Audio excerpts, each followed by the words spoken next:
नमस्कार दोस्तों भगवान इस संसार का आधार है। इस बात को चाहे कोई माने या ना माने, ईश्वर हम सभी के अंदर विद्यमान है। भगवान ने हमें बनाया है तथा वे हमारे अच्छे और बुरे समय में हमेशा हमारे साथ होते भी हैं। लेकिन फिर कई लोगों के मन में यह प्रश्न उठता है कि ईश्वर हमें दुख क्यों देते हैं, भगवान हमारे साथ गलत क्यों करते हैं। तो दोस्तों, ईश्वर हमें दुख नहीं देते हैं। यह दुख हमें अपने ही कर्मों के फलस्वरूप मिलता है, जो दुख और सुख के रूप में हमारे जीवन में आता है। सुख में तो इंसान भगवान को भूल जाता है, और जब दुख उसके जीवन में आता है तो वह दुखी होकर भगवान को दोष देने लगता है।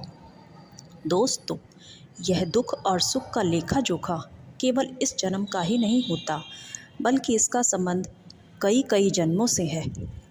भीष्म पितामह जी की ही बात करें तो जो उन्हें बाणों की शैया मिली थी, वह उनके उसी जन्म के पाप की सज़ा नहीं थी, बल्कि उनके 100 जन्म पूर्व किए गए एक पाप की सज़ा थी जो उन्हें मिली। भीष्म पितामह जी ने जब धर्मराज जी से पूछा कि मुझे अपने पिछले 10 जन्म याद हैं, मेरी नज़र में मुझे ऐसा कोई मेरा पाप नहीं नज़र आ रहा जिससे मुझे बाणों की शैया पर लेटना पड़े। तब धर्मराज जी ने उन्हें बताया कि आपको आपके 100 जन्म पूर्व किए गए एक पाप की सज़ा इस जन्म में इस बाणों की शैया के रूप में मिली है। इस जन्म से 100 जन्म पूर्व आपने एक सांप को उठाकर कटीली झाड़ी पर फेंक दिया था। यह बाणों की शैया उसी पाप का फल है जो आपको 100 जन्मों के बाद मिला है।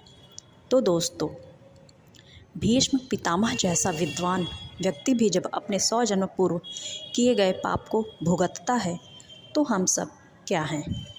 अगर ईश्वर की बनाई रचना को हम नुकसान पहुंचाएंगे तो ईश्वर तो हमें माफ़ नहीं करेंगे।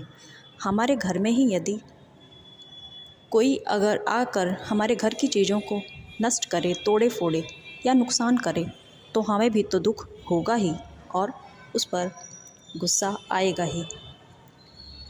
दोस्तों, इंसान चाहे कितना भी अपने पाप पुण्यों से बचना चाहे, लेकिन उसे उसका फल तो भोगना ही पड़ता है। कर्मों के फल से वह बच नहीं सकता।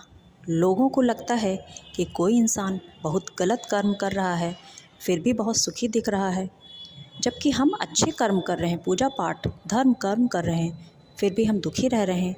तो दोस्तों, उसने भी अपने पिछले कई जन्मों में या किसी न किसी जन्म में अच्छा कर्म किया था, जिसका फल उसे आज मिल रहा है और वह सुख भोग रहा है।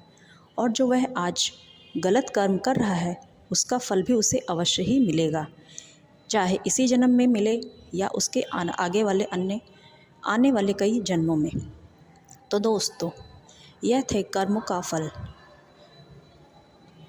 तो दोस्तों, वीडियो में दी गई जानकारी आपको कैसी लगी, प्लीज़ कमेंट से बताएं। तथा वीडियो अच्छी लगे तो इसे लाइक व शेयर अवश्य करें और चैनल को सब्सक्राइब अवश्य करें। तब तक के लिए ओम नमः शिवाय।